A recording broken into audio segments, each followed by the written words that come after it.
I remember it like yesterday, the day that shattered every illusion I had about small town life and left me forever scarred. I grew up in a place where every neighbor's secret was whispered from porch to porch, and yet nothing in all my years could have prepared me for the terror that unfolded one dark autumn evening. That night, the town's familiar hum turned into a sinister murmur, and I became an unwilling witness to horrors that still haunt my dreams. I was returning home after a long day's work, the fading light retreating into a thick, unnatural fog that swallowed the narrow streets. The air was heavy with an unexplainable chill, as if the cold itself carried a warning. I walked along the quiet road, my footsteps muffled by the damp gravel, and when I finally reached the creaking iron gate that guarded my modest house, a prickling unease settled over me. As I stepped inside, I sensed immediately that something was amiss. Though I had checked the circuit earlier, the lights flickered and died for a few agonizing seconds. In that brief darkness, I could have sworn I heard a soft, almost sorrowful whisper. My name carried on a ghostly breeze. Shaking off the sensation as mere fatigue, I pressed on, unaware that I had already crossed into a realm where the past refused to rest. Climbing the old wooden stairs, every sound was exaggerated, the groan of the floorboards, the distant tap of rain on the window pane, even my own pounding heartbeat seemed too loud. Then I noticed a row of muddy footprints trailing from the back door straight up the hall. They were fresh, human, deliberate. I hesitated, rationalizing that perhaps a stray animal had wandered in, but the distinct pattern and spacing suggested otherwise, a message left for me to find. Grabbing my cell phone and its feeble flashlight, I followed the trail into my bedroom. There, tucked away behind an unassuming armoire, was a slightly ajar closet door. My hand trembled as I reached for the knob, and what I saw when I swung it open froze me to the core. In the dim light, I recognized a faded black and white photograph of a family, a mother, father, and a little girl whose expressions were lost to time, but whose sorrow was etched in every shadow. Beneath the photo lay a hastily scrawled note, "We never left." The words echoed as if spoken by long-departed souls, pulling me deeper into a nightmare I could not escape. My instincts screamed at me to run, yet my body betrayed me. The terror was paralyzing. The silence in the room had transformed into a sinister chorus of distant, anguished voices. Then, without warning, the power was cut entirely, smothering the house in oppressive darkness. In that moment, the shadows seemed to swell with life, twisting, swirling forms that danced malevolently on the walls. I felt as if the very air pressed in, suffocating me with its cold, unyielding embrace. Amid this chaos, a single clear voice broke through the tumult. It was a soft, almost pleading murmur saying, "Find the truth." I couldn't tell if it came from the echoing halls of my home or from somewhere within me, but it stirred a desperate need for answers. Clutching my courage as tightly as the flashlight, I began to search the house for more clues to unravel this haunting mystery. I moved slowly through the labyrinth of rooms, each step accompanied by creaks and murmurs. In a hidden nook behind a tattered curtain, I discovered a series of faded inscriptions on the wall. They were cryptic symbols and words, etched in a language that seemed as ancient as the town itself. Piecing together what I could, I learned that the photograph belonged to a family who had perished in a tragic fire many decades ago, a fire officially deemed an accident, yet steeped in secrets that the town had long preferred to forget. My investigation led me from room to room, each discovery deepening the dread. I found a dusty journal in the attic, its brittle pages filled with frantic scribbles detailing a descent into madness. The entries recounted unexplained phenomena, voices in the night, eerie apparitions drifting through hallways, and a creeping darkness that swallowed hope. Each word was a harrowing account of despair and terror, a chilling record of how one family was relentlessly tormented by an unseen, malevolent force. The more I uncovered, the more I realized that the restless spirit of that ill-fated family had never truly been silenced. Instead, their suffering had bled into the very foundations of our town, becoming an inescapable curse that haunted every dark corner and crevice. Shadows in the corners of my vision seemed to whisper their secrets, and sometimes I thought I saw the spectral figure of a little girl peering at me from behind a door. Unable to keep the nightmare to myself, I confided in Mrs. Collins, an elderly neighbor whose kind eyes now harbored sorrowful secrets of her own. Over a trembling cup of tea, I recounted every detail: the footprints, the photograph, the cryptic note, and the journal entries. Mrs. Collins listened in a heavy silence before revealing that her family, too, had once been plagued by similar spectral terrors. In hushed tones, she spoke of a betrayal so deep that it had cursed the town for generations, a hidden chapter in our town's history that the elders never dared acknowledge openly. Her story painted a grim picture of guilt, sorrow, and unyielding vengeance from beyond the grave. That night, I left Mrs. Just Collins' warm kitchen and returned to my home with a mind racing and a heart burdened by the weight of ancestral sins. The oppressive air of the house seemed to murmur warnings and secrets in a language I could barely understand. Each room now appeared as a shrine to past horrors, each shadow a memory of lives lost and wrongs unrighted. I knew then that I could never ignore the truth. Instead, I had to tell the world of the cursed history embedded in every stone of our small town. Now, as I sit in the dim light of a late-night vigil and record these words for anyone who dares to listen, my hands still tremble with the echo of that night. I have borne witness to apparitions and heard voices that defy explanation. I have felt the crushing sorrow of those who died in silence, their stories drowned out by time and fear. Yet I share my tale not to scare, but as a solemn warning. In a town so small that every secret finds a way to seep into the soul of its people, some truths claw their way out of the shadows, no matter how desperately you try to forget. If you ever find yourself returning to a place where legends whisper on every wind-blown leaf and every creaking floorboard, know that the past may be waiting, patient, persistent, and unrelenting. I remain a reluctant storyteller of this harrowing journey, a living testament to the fact that some horrors are not confined to the realm of nightmares. They live, they linger, and they wait for the next unwitting soul brave enough to seek the truth. Our chilling tale concludes here. Ready for the next ghostly whisper? I never imagined that the quiet hours of night in a small town like ours could harbor so much terror, but now I carry the scars of that unholy experience every day. I'm here to recount the events as they unfolded, to share a glimpse of the nightmare that became my life, and to ensure that others aren't caught unprepared for the darkness hidden beneath our town's placid exterior. It all began on an unusually cold autumn evening. I just finished my shift at the diner and was driving home along a winding country road, unaware that I was about to cross paths with forces I never believed existed. As the full moon peeked through dense clouds, I noticed a flickering light by an abandoned farmhouse on the outskirts of town. Something compelled me to pull over, though every instinct screamed at me to drive away. "Hello?" I called out hesitantly, voice barely audible against the rustling of wind through dead trees. The farmhouse loomed before me, its broken windows resembling soulless eyes watching my every move.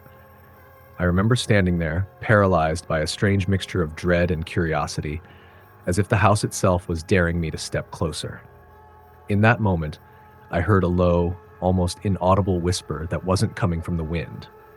It was as if the voices of the past were calling out to me, urging me to confront the evil that resided within these walls. After a moment's pause, I pressed forward, stepping onto the creaking porch. The boards groaned under my weight as if protesting my presence, and with each step I took, the hair on my arms stood on end. The door slowly creaked open before I could even reach for its rusty handle, revealing darkness that seemed to swallow the weak beam of my flashlight. It was there, amidst the oppressive silence, that I first saw her, a shadowy figure that drifted silently from the room, her face pale, lips parted in a silent scream. I tried to speak, but my words died on my tongue as terror rooted me to the spot. "Who are you?" I finally managed to ask, voice trembling. The figure didn't reply, only gliding deeper into the darkness. Compelled by a mixture of fear and desperate need for answers, I followed, every step echoing in the unnervingly empty house. As I moved through narrow corridors and dust-choked hallways, unsettling sounds, whispers, faint footsteps, even soft giggles began to surround me. It was as if the house itself had come alive with the echoes of shattered memories. In one room, the walls were covered with faded photographs and handwritten notes that detailed unspeakable events. I discovered entries that spoke of a tragic past, a family tormented by supernatural occurrences. According to the scribbled words, These torments escalated until the entire household was consumed by unspeakable horrors.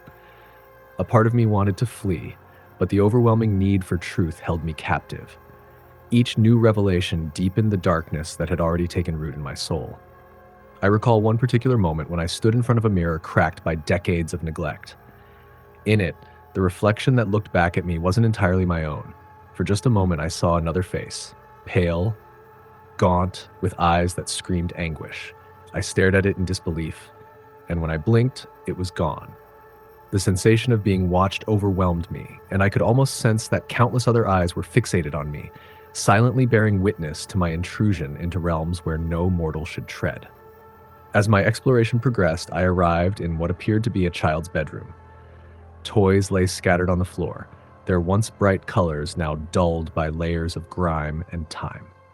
In the corner, a music box sat atop a dusty dresser. Against my better judgment, I reached out and wound it up. The soft melody that filled the room carried an eerie quality, as if it were luring me into a forgotten tragedy. I was then struck by a sudden realization. The music wasn't coming solely from the box. It was echoed by a chorus of voices, murmuring a haunting lullaby. The voices grew louder, merging into a cacophony of sorrow, anguish, and a hunger for retribution. I felt compelled to flee at that moment, but my feet betrayed me, rooted in place as if drenched in thick, unyielding mud. I remember the overwhelming sensation of suffocating dread, as if the very air around me had turned to poison. Desperation set in, and in a final surge of adrenaline, I burst out of the room, racing through the labyrinthine halls as the house seemed to twist and change in pursuit. Doors that once led to a clear exit now opened to endless corridors, and rooms filled with the spectral echoes of past horrors. Every step I took, every breath I drew was accompanied by the feeling of being stalked. At times I thought I saw the pale figure again, always just out of reach, her mournful eyes beckoning me deeper into the house's heart of darkness. I was trapped in a relentless cycle of terror, the boundaries between the living and the dead blurring until I no longer knew which side I stood on. A voice from far behind, soft but unmistakable, called out my name over and over, urging me toward an inevitable, horrifying destiny. I eventually found myself outside again, the night air prickling my skin as if warning me to never return. With trembling hands, I turned back for one final look, only to see the silhouette of the house receding slowly into the fog. In that moment, the horrifying truth became clear. The malevolent force that haunted that place would forever be a part of me. Even now, I wake in cold sweats, haunted by fragments of that night. The eyes that stared into mine, the whispers that still echo in the silence of my mind, the relentless feeling of being pursued by a darkness that refuses to let go. Even as I share this account, I know that many dismiss it as the ramblings of a traumatized soul. But I assure you, every unsettling detail is etched into my memory like a scar that time cannot heal. The horrors of that night in that forsaken house are not easily forgotten. In our small town, where everyone knows everyone else, secrets are quickly whispered among neighbors, and fearful glances are shared at dusk. The terror I experienced is a reminder that sometimes the boundaries between the natural and the supernatural are all too thin, and the horrors of the unseen world can cross into our lives when we least expect it. My tale is not simply one of a haunted house. It's a chronicle of what happens when the past reaches out to claim its due in the present, a warning for those who dare to venture where the darkness lies waiting. Every creak of the floor, every whisper on a cold night is a reminder that somewhere in the heart of our sleepy town, horror still lurks. I hope that by revealing my ordeal, others will listen to the warnings of the unseen and perhaps find the strength to escape similar fates before it's too late. Our chilling tale concludes here. Ready for the next ghostly whisper? I was born and raised in the quiet town of Ravens Hollow, where time seemed to have forgotten the secrets that lay hidden behind every shuttered window and peeling storefront sign. I never imagined that one fateful night I would come face to face with a terror that defied logic. Yet that night, as I pen these words, the echoes of the past still reverberate through my soul. It all began on a cool, misty evening in late October. I had left the old courthouse, now serving as our local museum, for a routine visit to the town library. The streets were empty, save for the rustle of dry leaves dancing in the wind, and I sensed an unsettling stillness in the air. As I crossed the small cobblestone square, something peculiar caught my eye. The lamppost by the abandoned general store flickered with a ghostly blue glow, inexplicable against the inky darkness. I slowed my pace, a faint chill trickling up my spine. Despite the creeping unease, I pressed on, dismissing it as nothing more than an overactive imagination. My modest apartment sat at the far edge of town, a relic of early 20th century design with creaking floorboards and time-worn wallpaper. That night, as soon as I stepped inside, the front door clicked shut behind me with a finality that resonated in the hollow silence of the house. I immediately began to notice odd phenomena, whispers that seemed to emerge from hidden corners, and the pervasive scent of cold, damp earth that did not belong indoors.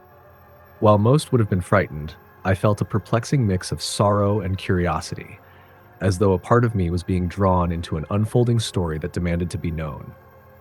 I set a single candle on my dining table and settled into an old armchair to sort through some documents that I had found in the library. At first, I was examining town records when a sudden gust of wind slammed the window shut with a deafening clatter. It startled me, and for a moment I could swear I saw a figure standing in the reflection of the glass, a gaunt, shadowy visage with eyes that spoke of unutterable despair. My heart pounded, and I had to force myself to breathe steadily. I couldn't rationalize it. Something in Raven's Hollow had awakened after years of being forgotten. The incident only escalated as the night wore on. In the flickering candlelight, I discovered a long-forgotten diary tucked away in a dusty corner of my bookshelf. The diary, bound in cracked leather and inscribed with elegant, looping handwriting, belonged to a young woman named Eleanor Blackwood.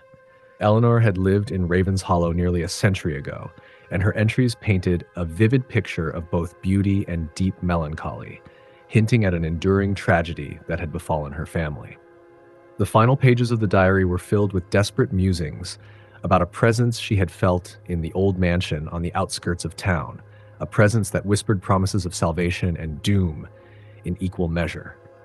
Compelled by an impulse I couldn't explain, I decided to visit the mansion the following afternoon. The mansion, long abandoned and consumed by ivy and sorrow, sat on the edge of a dense forest. Its grand facade, once a home of noble lineage, was now a decayed relic of a bygone era. I remember trudging through the overgrown path, my boots sinking into the moist earth as I neared the imposing structure. The mansion exuded an aura of abandonment, yet also a longing for remembrance, as if the very stones cried out to be acknowledged. Inside, the air was thick with the musty odor of decay and old secrets. I found myself drawn to a grand parlor, where moonlight spilled through broken windows, illuminating faded portraits that adorned the walls. It was there, in the midst of this echo of the past, that I first encountered her, a spectral figure in a tattered white gown, standing in a corner bathed in an ethereal glow. Her eyes, deep pools of sadness, met mine, and in them I saw a lifetime of sorrow. The spirit of Eleanor Blackwood, perhaps, or someone far older and more enigmatic. I couldn't tell.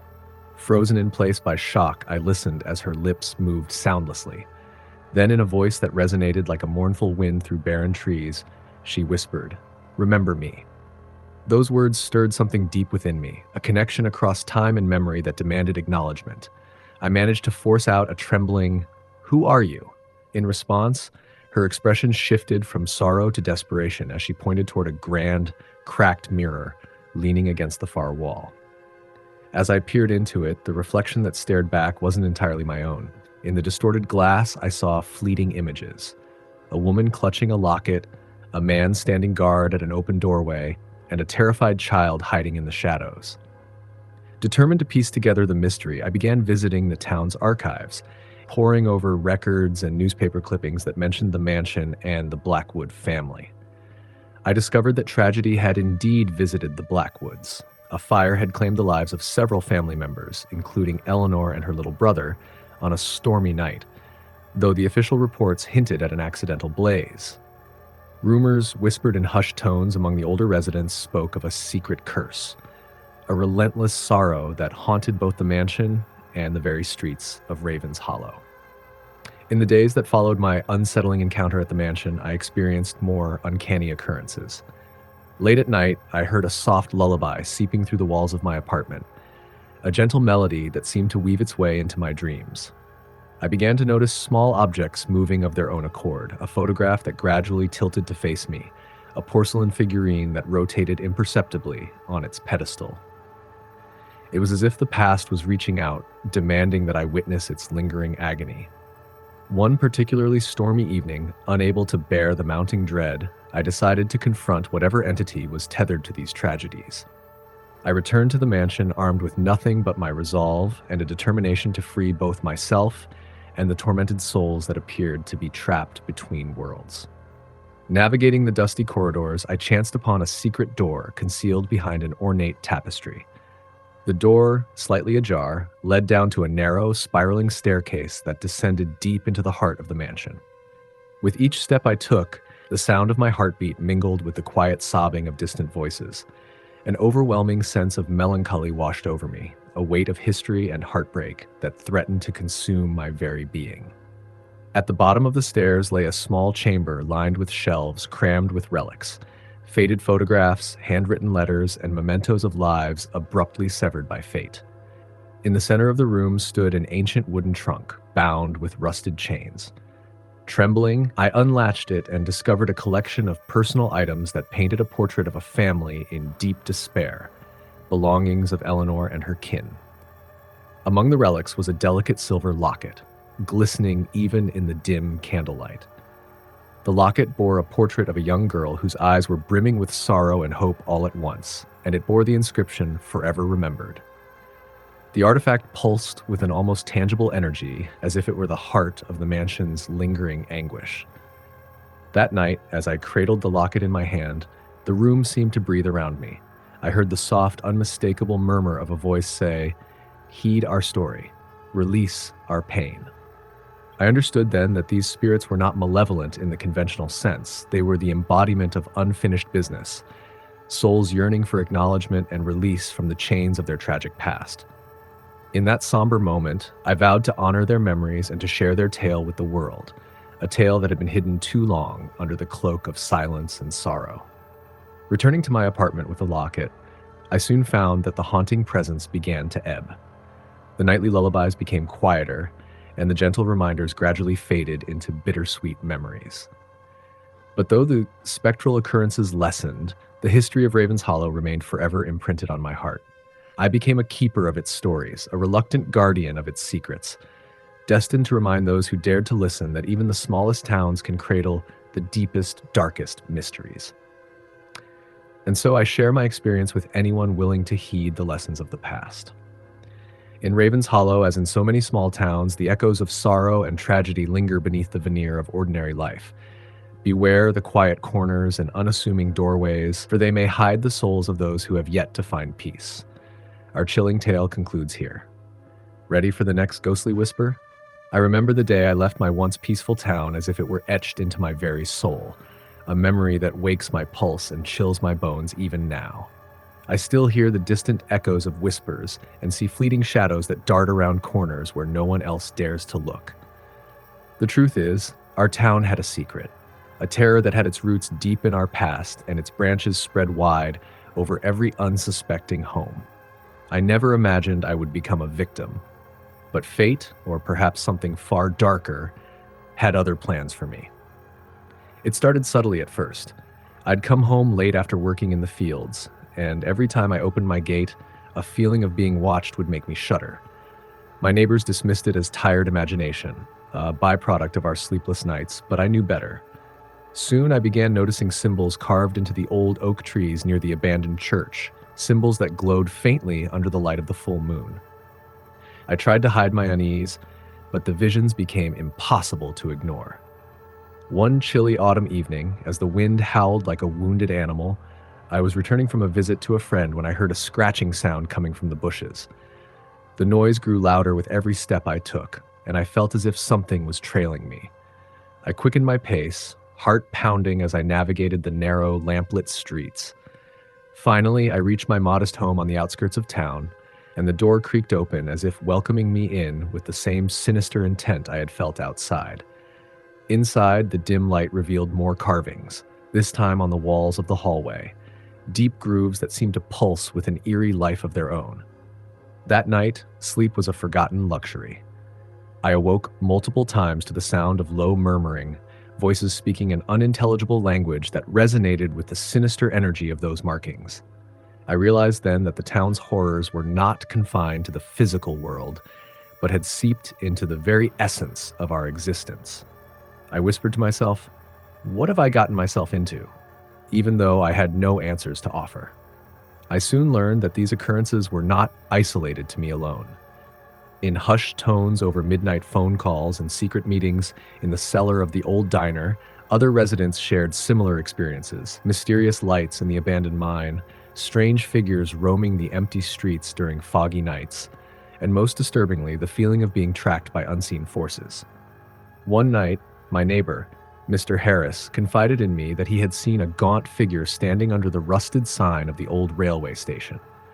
The figure's eyes glowed red in the darkness, and as it approached, a sense of dread overwhelmed him.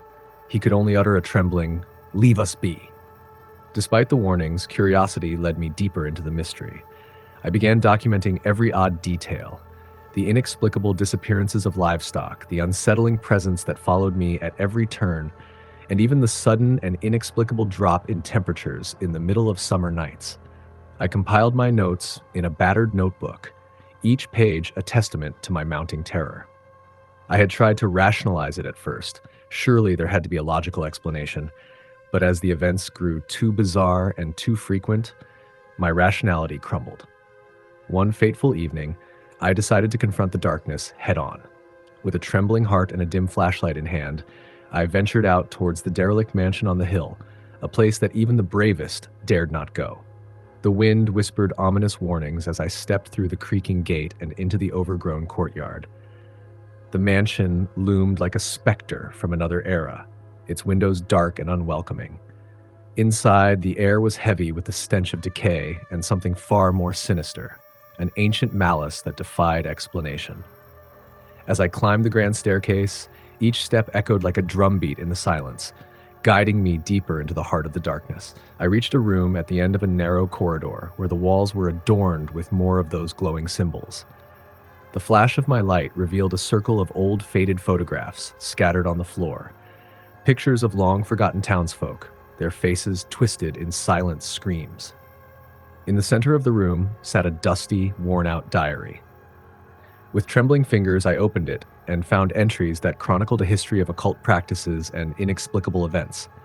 The words on the pages spoke of a cursed lineage and a ritual that promised eternal torment. Before I could process the dreadful implications, a gust of cold wind slammed the door shut behind me. I was trapped.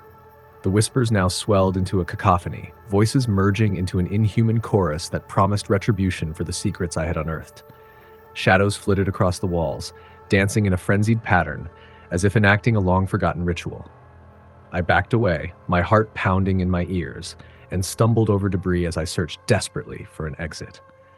Every step seemed to trigger more cries, more memories of pain and despair, echoing from a time when the town's cursed past was still very much alive.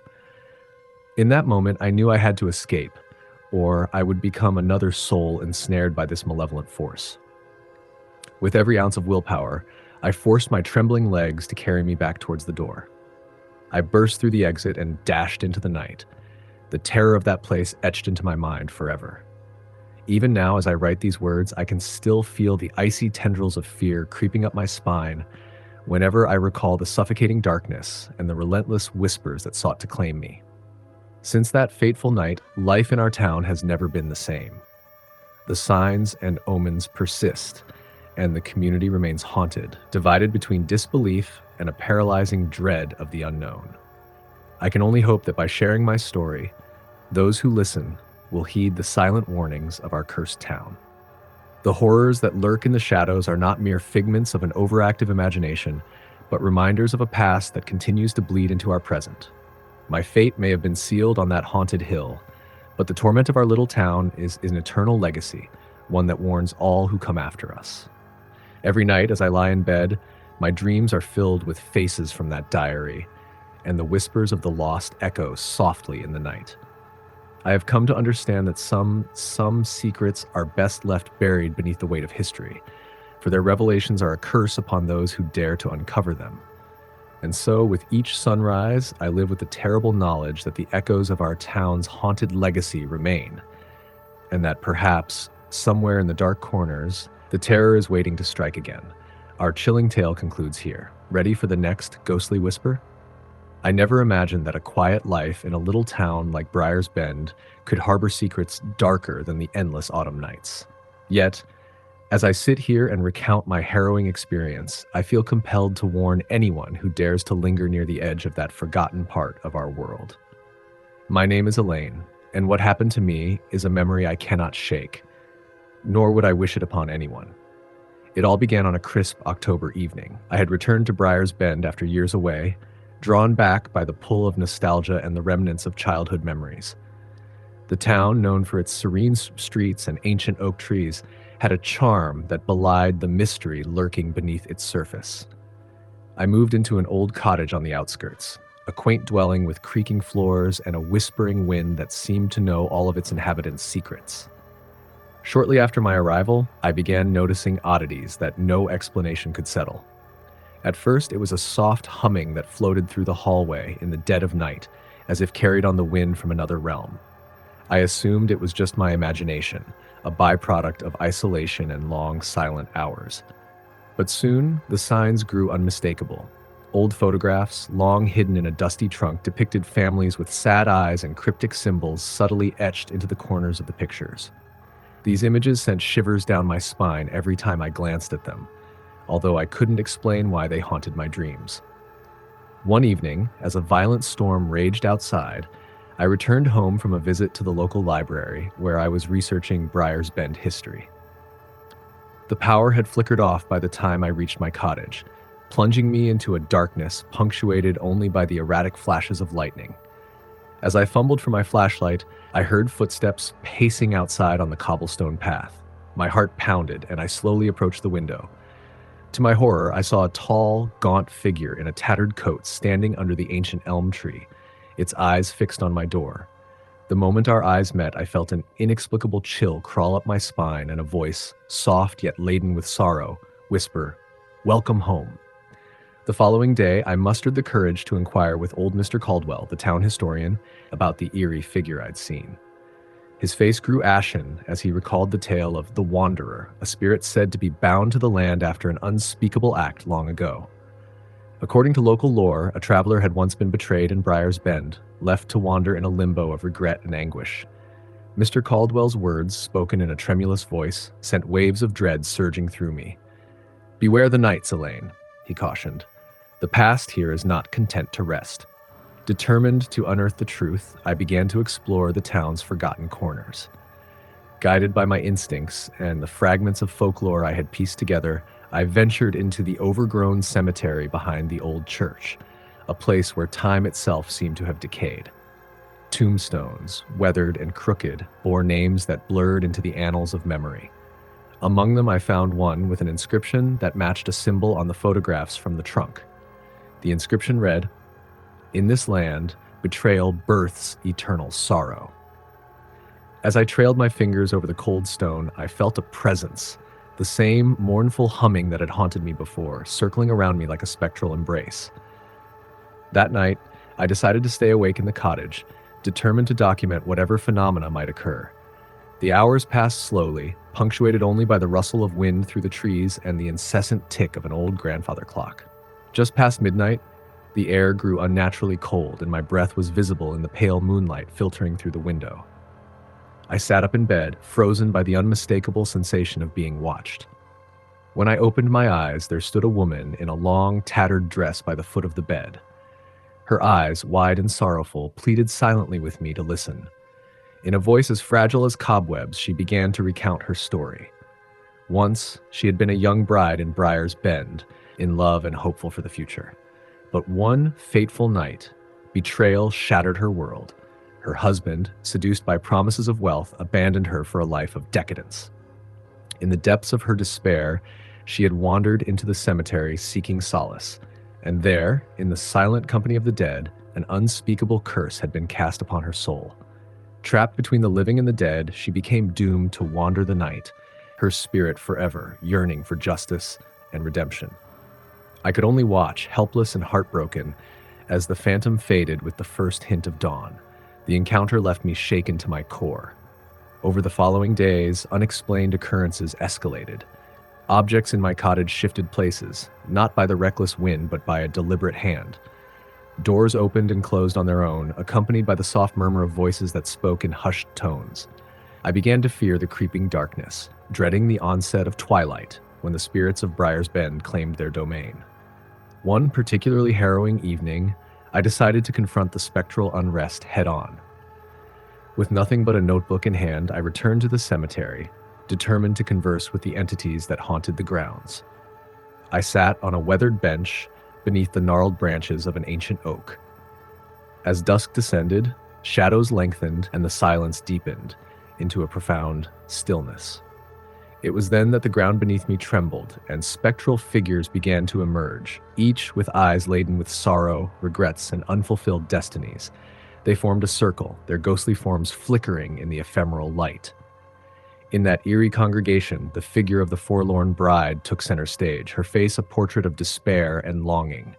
She spoke to me in a chorus of voices. "We are the echoes of forgotten promises, the remnants of a broken past. Free us, and our pain will find its rest." I pleaded with them, asking how I could help, desperate to calm the insidious dread that had invaded my life. One of the apparitions, a man in military uniform with a kindly gaze, stepped forward and advised, "Restore the honor of truth. Bring the revelations of our betrayals to light." The task, though cryptic, ignited within me a resolve born of compassion and terror alike. That night, I vowed to gather the stories hidden in the fabric of Briar's Bend, stories of love lost, of betrayals committed, and of the quiet desperation that bound these souls to an endless night.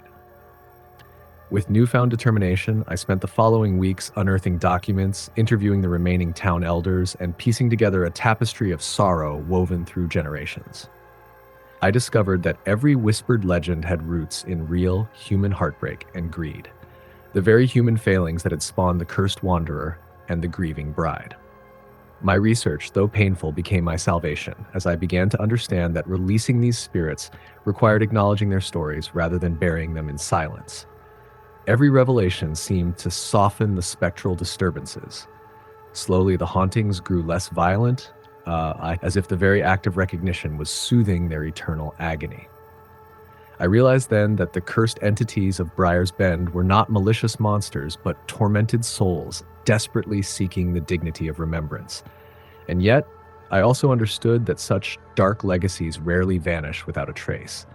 They lived on in the hearts of those who remembered, in the memories of the old town, and in the persistent, melancholic beauty of forgotten tragedies. Now, as I pen these words with trembling hands, the nights are less oppressive, though not entirely free of their ghostly visitors. The wind still carries faint echoes of sorrow, and on the darkest evenings, I sometimes glimpse a forlorn figure at the window, a silent reminder of the town's lingering past. I have become the guardian of their stories, forever bound to the bittersweet task of keeping their memory alive. Their haunting persists, but in sharing their truths, I have offered them a measure of peace. Our chilling tale concludes here. Ready for the next ghostly whisper? I never expected that returning to my quaint hometown would unravel decades of buried secrets and summon a presence I wished had remained forgotten. I'm the one now, marred by an inexplicable force that haunted me for months. And I'm compelled to share every unnerving detail of my ordeal, so the dark history lurking beneath our peaceful veneer may finally be acknowledged. It all began one chilly winter evening when I was visiting my grandmother's old cottage on the outskirts of Milford, a town known for its simple charm and long-forgotten legends. The cottage, nestled between frost-covered pines and a meandering creek, had always been a place of refuge during childhood, a haven away from the bustle of city life. But that winter, as the nights grew longer, I began to notice eerie disturbances. The first oddity struck when I found the antique phonograph in the living room inexplicably playing a haunting melody at midnight. There was no record in its collection that night, just that sorrowful tune drifting through the silence. I chalked it up to a quirk of an old machine until I discovered delicate frost patterns on the mirror of the upstairs hallway. Patterns that appeared to mimic desperate, pleading faces. Each morning, I'd awaken to fresh carvings on the wooden banister, symbols and letters that seemed to form a cryptic plea for help. Unable to ignore these anomalies, I dug through the cottage's dusty attic, where relics of a past life lay in slumber. Hidden inside a battered, leather-bound journal, I found accounts of a young woman named Eliza, who had once lived in that very cottage. Eliza's entries were filled with terror, describing how she believed a vengeful spirit was after her, determined to claim something vital. The journal ended abruptly, as if its owner was forced to flee in a moment of panic. The final entry bore a blood-curdling message. The ghost demands restitution for ancient wrongs. My soul is its next sacrifice. That night, as I reread the journal by the flickering light of a lone candle, I felt the air grow heavy and stifling, as though the very walls were closing in around me. The soft creak of floorboards under an invisible weight sent shivers down my spine. I tried to dismiss it as my imagination running wild, but deep down, the words of the journal resonated with an undeniable truth. A few days later, while I was tidying up in the attic, I caught a glimpse of a spectral figure standing by the window. A gaunt, ethereal woman in a tattered dress, her eyes brimming with an otherworldly sorrow. The sight froze me in place. Her gaze locked onto mine, and I felt a sudden surge of overwhelming grief, as if I was being burdened with memories not my own. I attempted to speak, but all I could manage was a fragile whisper of, "Who are you?" Before I could gather my wits, the figure faded into the darkness like mist evaporating beneath the morning sun. Determined to learn more, I turned my attention to the records at the local library. I spent hours poring over brittle newspapers and archived documents that detailed an unsolved tragedy from decades past. Eliza had been a promising pianist whose life was cut short under mysterious circumstances. Rumors had circulated that a bitter feud over her late father's fortune had cursed the family for generations. According to the articles, her untimely death might have been no accident at all, but rather a calculated act of retribution by someone desperate to reclaim what they believed was owed to their lineage. With every fact I uncovered, the chill of dread intensified as I pieced together the puzzle of an ancient grudge that might still be influencing events in our town. One winter night, after a particularly frigid day, the disturbances escalated dramatically. The cottage was plunged into darkness as if nightfall had arrived in full force. I lit every lantern in the house, trying to fend off the encroaching darkness with meager beams of light, yet they barely penetrated the suffocating gloom. I heard the soft strains of a piano playing, a melody so mournful it tugged at the remnants of my sanity. Drawn by a compulsion I couldn't resist, I ventured down the narrow hallway towards the sound. At the end of that corridor lay the parlor where the piano stood, its keys moving on their own accord, as if caressed by spectral hands. The room felt inexplicably cold, every breath sending frosty puffs into the air, while ghostly echoes reverberated with the rhythm of an ancient sorrow. Overwhelmed by terror, yet driven by an unyielding need for closure, I set up a small recording device in the parlor to capture any evidence of what might be occurring. The device recorded soft, anguished cries and the sound of hurried footsteps echoing faintly behind the piano's melancholic notes. Once I played back the recording, my blood turned cold as I discerned a voice, a mournful, spectral tone calling out, "Remember us." It wasn't just an echo, it was a command steeped in desperation and regret. Days turned into sleepless nights as I wrestled with the ever-growing presence of the ghostly inhabitant of the cottage. It was as if Eliza's sorrow had beckoned something darker, a lingering curse that refused to be laid to rest. I began to see fleeting flashes of movement from the corner of my eye, a dark silhouette lurking in the hallways, always watching, waiting. Sometimes I would awaken in the dead of night only to find the journal lying open on my bedside table, as if to remind me that some debts can never be repaid. Determined to break the cycle, I sought the counsel of a local historian who had long been intrigued by the town's uncanny legends. He told me that a powerful ritual had once been performed in the cottage to rid it of malignant energies, a ritual that was abandoned when the involved elder mysteriously disappeared. His words, heavy with ancient lore, revealed that Eliza's spirit may have been bound to the cottage not purely from malice, but as the tragic culmination of unfulfilled justice. If only I could piece together the ingredients of that ritual, I might be able to appease the restless souls and end the haunting once and for all. Armed with this new insight, I set out to gather rare relics hinted at in local lore: a silver locket, an old pocket watch, and a vial of water from the frozen creek. Each object was imbued with a connection to the past, a link between the living and the spectral echoes of those consumed by the curse. The night I finally gathered all these relics, I returned to the parlor, where the piano's ghostly melody filled the space, as if anticipating my arrival. With a steady voice that belied the tumultuous storm raging within, I recited the ancient incantation I had uncovered. The air shivered around me as if 1,000 unseen hands were lifting the weight of sorrow, the relics vibrating with ethereal energy. For several heartbeats, the room was enveloped in blinding white light, and I felt as if the veil between the worlds had thinned to a mere whisper.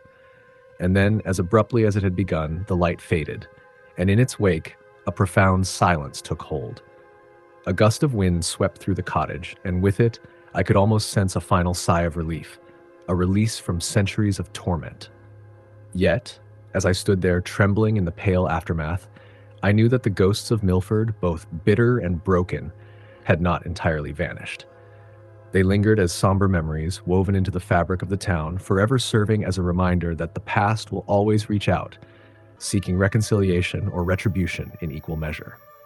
Now, even as I pen down these chilling words and recount the seemingly impossible events, I remain tormented by occasional flashes of that sorrowful figure.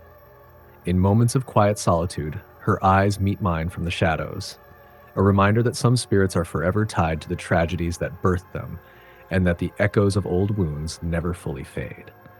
Our chilling tale concludes here. Ready for the next ghostly whisper? I never thought my life would unravel in the eerie quiet of Westwood, a small town that many dismissed as nothing more than a picturesque dot on the map.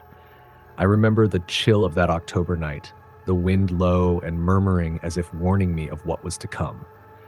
My name is Margaret, and I want to share with you the true horrors I experienced, a story that I wish I could forget, but the memories have engraved themselves into my soul. It began subtly, with whispers in the dark and inexplicable knocks echoing through my tiny house at the edge of town. I'd always been a skeptic, dismissing old wives' tales as the ramblings of superstitious folk. Yet, as nights grew longer and the air turned colder, I started to feel an unshakable presence, one that haunted both the corners of my room and my dreams. I would sit by my window and watch the barren trees swaying, each rustle accompanied by a disembodied voice that felt too close to home. One evening, while I was tidying up the living room, I distinctly heard the sound of footsteps on the creaky wooden floor. My heart pounded, urging me to run, yet I couldn't tear my eyes away from the dark hallway that seemed to stretch into oblivion. "Hello?" I called out shakily, my voice echoing into the void. No answer came, only a low, guttural hum that seemed to vibrate against the walls. In that moment, the childhood stories of ghostly apparitions and restless spirits felt all too real. Over the following days, the disturbances escalated. Windows shattered inexplicably at night, and eerie voices murmured through the walls of my home. I began to document these occurrences, scribbling frantic notes in a tattered journal. I remember one particularly harrowing incident when I was awakened by a violent banging on my front door. I crept down the hall, candle trembling in my grasp, and reached the door with shaking fingers. I expected to see an intruder, but there was no one, only a dense, icy fog that seeped in under the doorframe, carrying with it the scent of decay and abandoned memories. In the days that followed, the small town around me started to reveal its haunting secrets. Neighbors who had once been amiable and warm became withdrawn and anxious. At the local diner, the conversation hushed whenever I mentioned the strange happenings, and eyes darted away as if locked in a silent plea for me to forget what I was about to ask. One elderly man, with hands as gnarled as the ancient oak outside the diner, whispered in a tremulous tone, "Some things in Westwood, once disturbed, never let you go." His words clung to me long after I left. I decided to confront the mystery head-on, seeking answers from those brave enough to speak about the town's dark past. I met with an old woman known only as Mrs. Albright, who lived in a decrepit cottage far from the town center. Sitting opposite her in a dimly lit parlor, I asked, "Mrs. Albright, What do you know about these spirits that torment our nights?" Her eyes, cloudy with age and sorrow, met mine as she began to recount the tragedies of long ago, a series of inexplicable deaths, disappearances in the surrounding woods, and warnings issued by past residents who felt the malice of an ancient curse.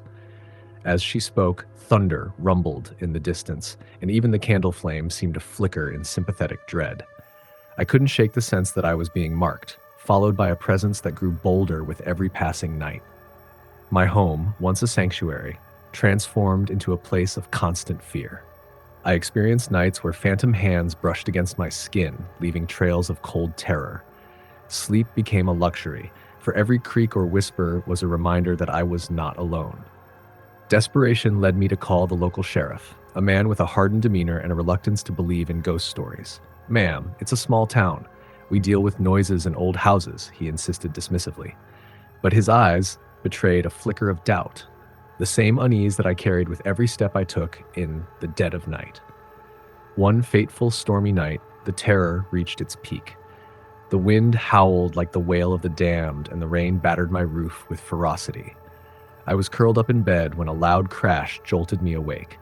The lights flickered out, plunging my room into an oppressive darkness. In that ominous silence, I heard the sound of slow, deliberate footsteps pacing around my room. My breath caught in my throat as I mustered the courage to whisper, "Who's there?" The answer was not words, but a cold, suffocating silence, followed by a raspy whisper that seemed to speak from within my very mind. "You can't escape your past." For the first time, I realized that this terror was not random. It was intimately tied to the secrets of Westwood and its cursed history. I pieced together fragments of tales and legends, of families torn apart by inexplicable loss, of a forgotten graveyard hidden behind a mausoleum, and of rituals performed under the blood moon to appease vengeful spirits. Every unanswered question seemed to point towards a long-forgotten atrocity that had never been laid to rest. In the ensuing weeks, I found myself drawn to the desolate corners of the town that were steeped in sorrow and regret. With trembling determination, I ventured into the abandoned church at the outskirts of Westwood, its crumbling walls echoing with the laments of the lost. There, etched into a stone slab, were the names of those who had vanished, a grim reminder of a dark legacy that still loomed over us. As I stood there, the chill in the air deepened, and I felt as though unseen eyes were watching, judging every step I took. The more I uncovered, the more I sensed that the forces at play had no intention of letting me unearth the truth.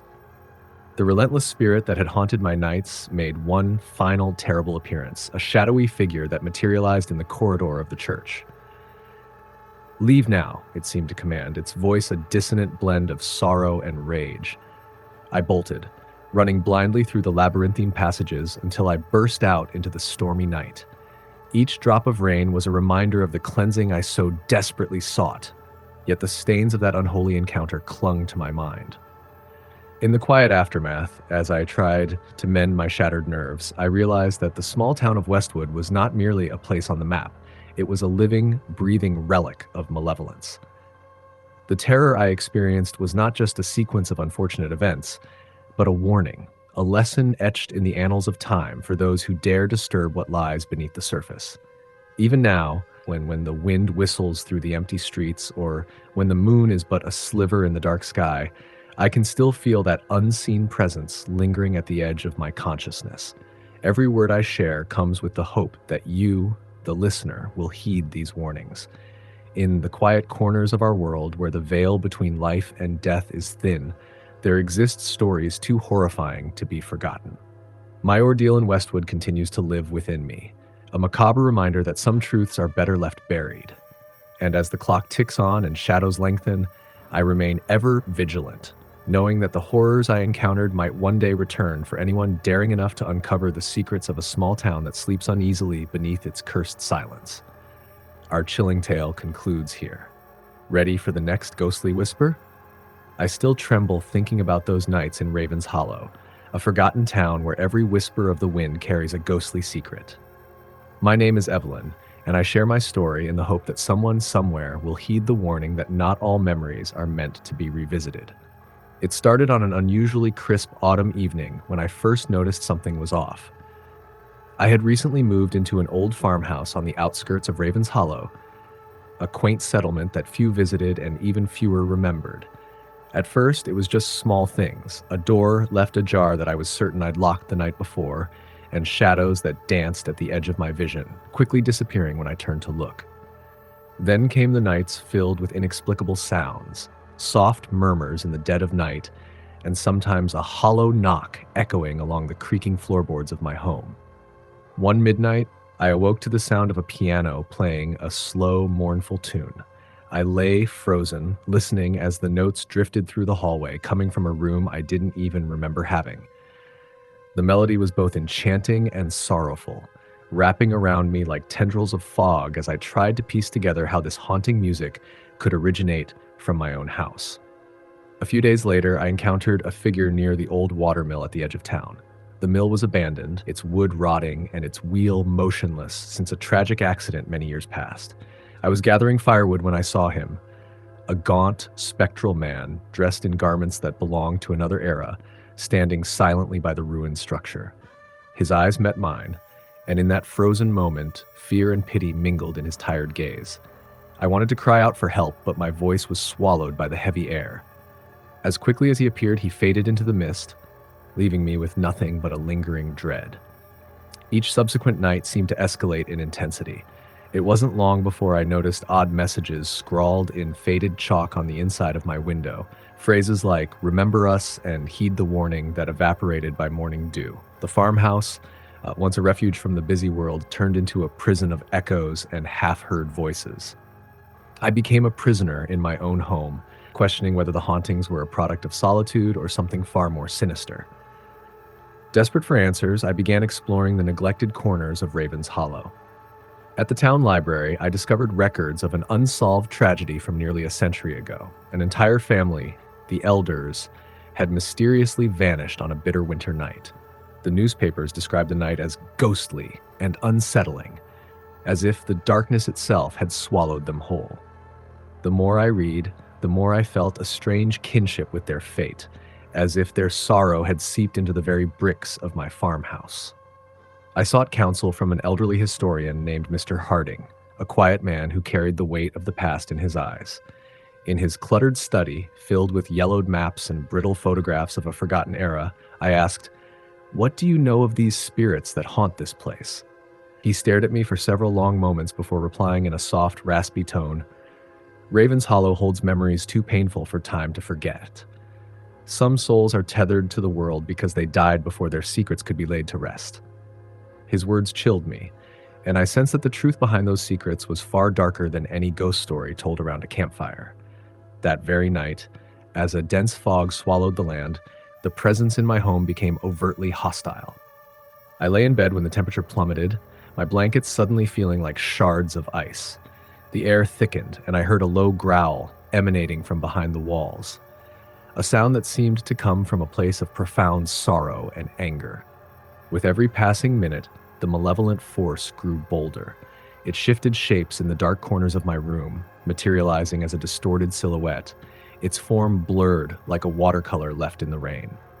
I could no longer ignore the feeling that these apparitions were not just wanderers of the netherworld, but echoes of an unresolved past, desperate to be understood.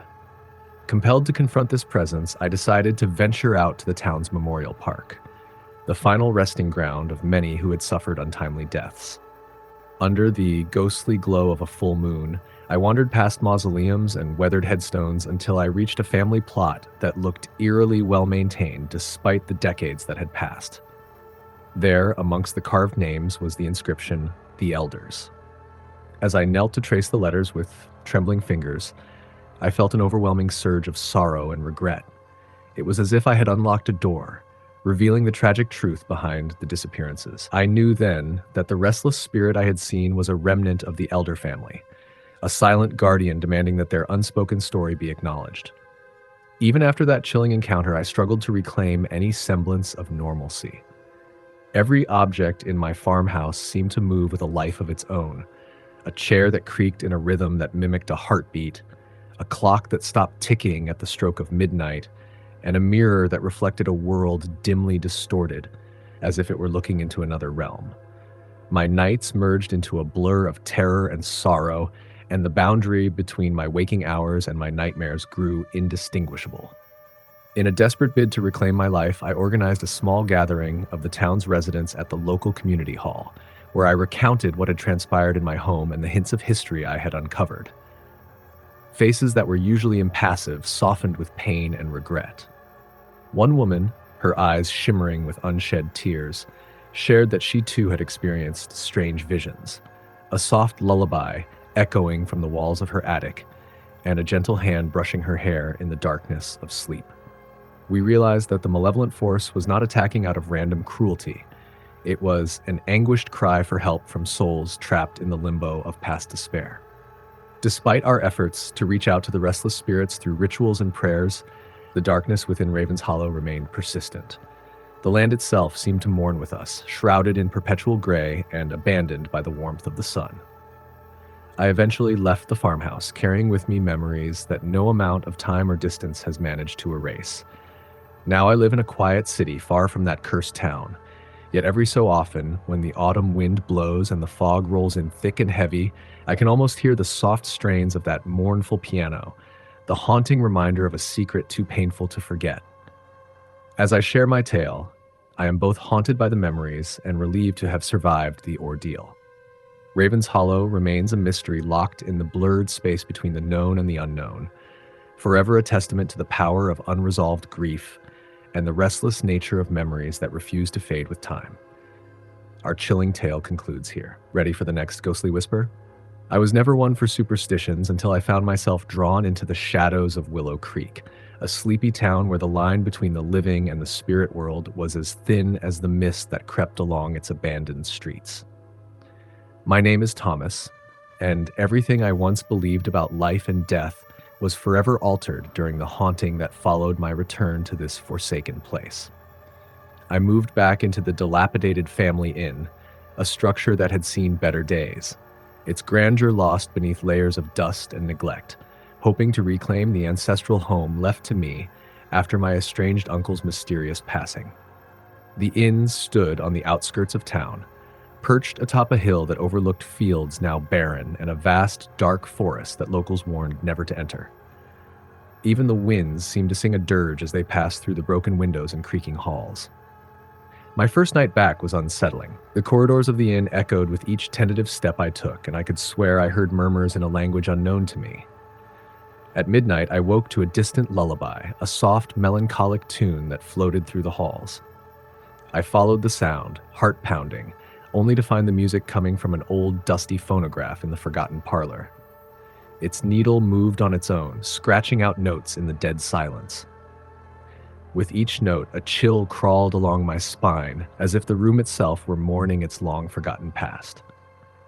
The following day, as I began the laborious process of cleaning and repairing the inn, I encountered Nora, an elderly maid who had been employed by my uncle and who had chosen to remain in Willow Creek after his passing.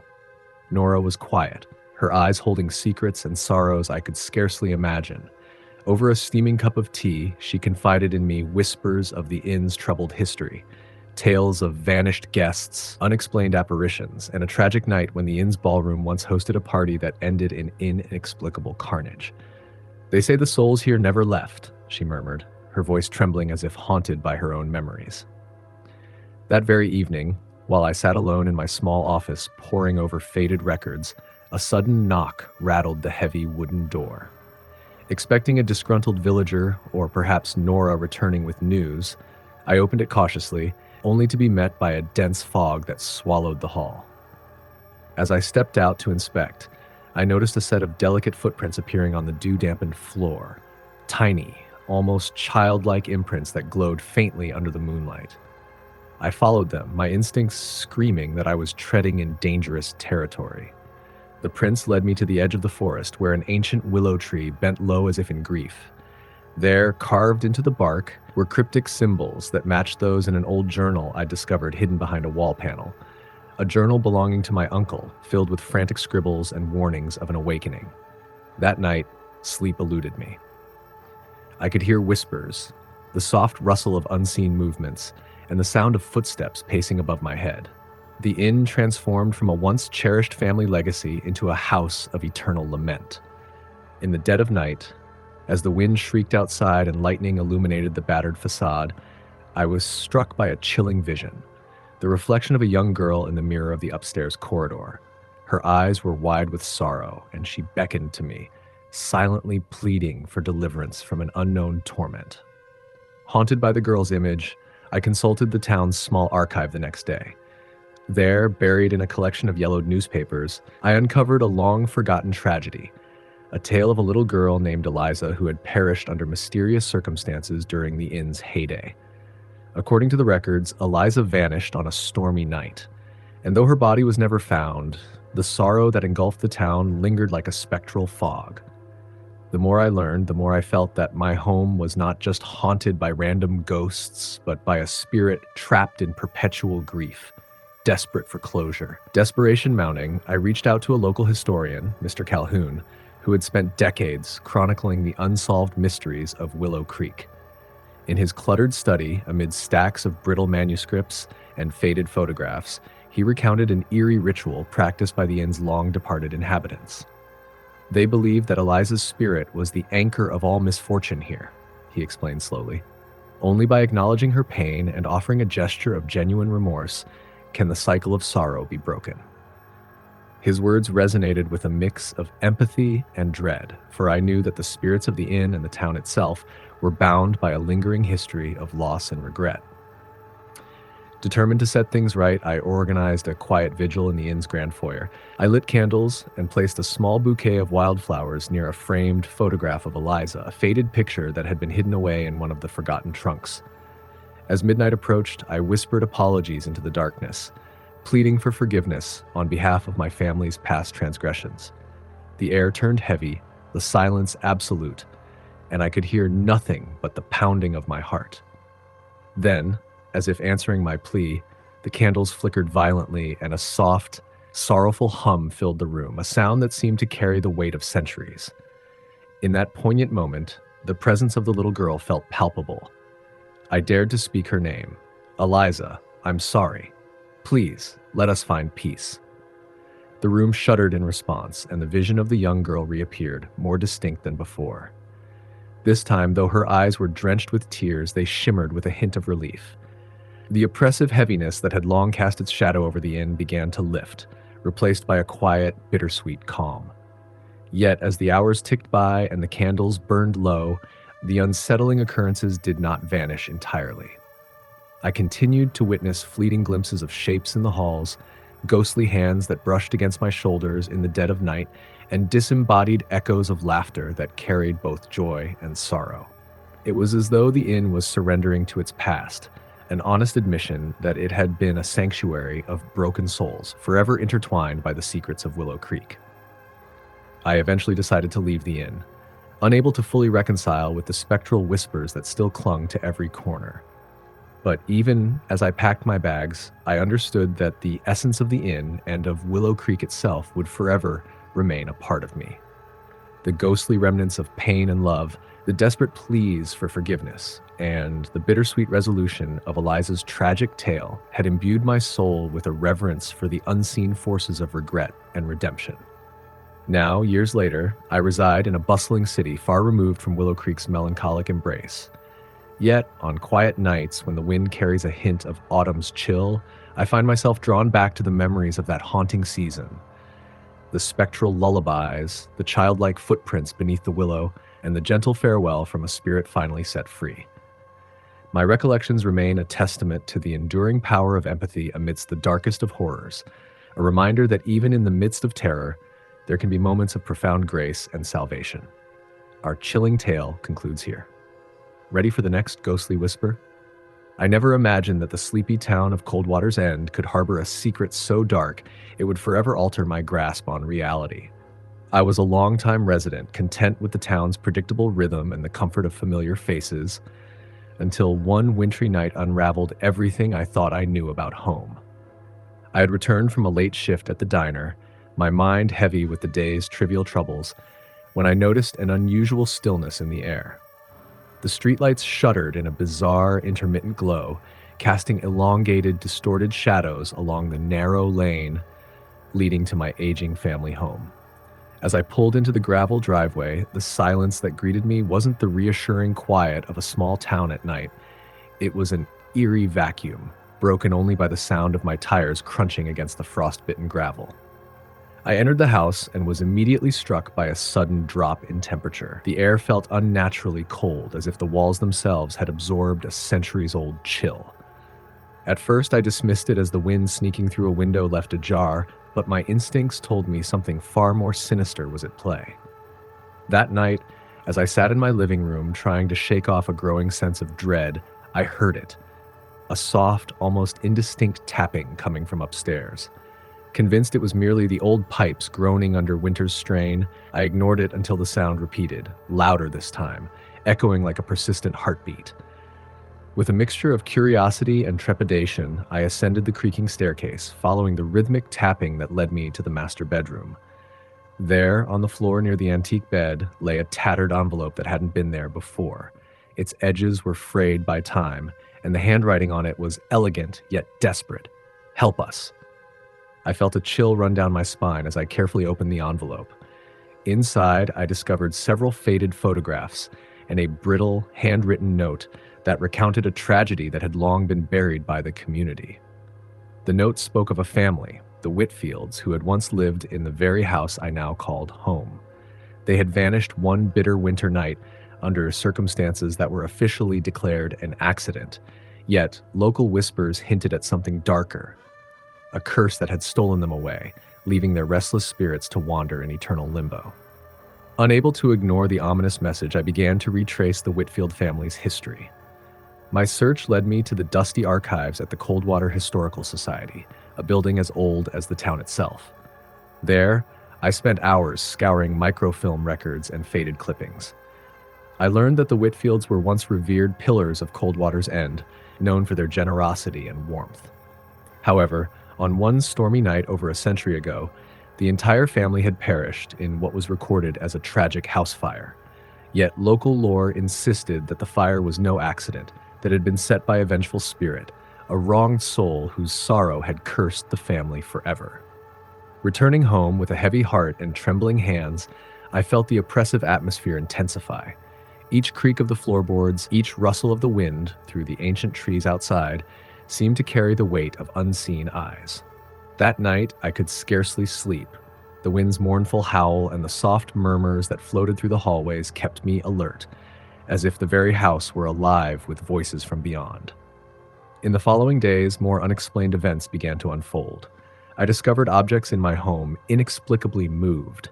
The family portrait that would hang askew, a porcelain doll which had belonged to a long-forgotten child now positioned on my mantle.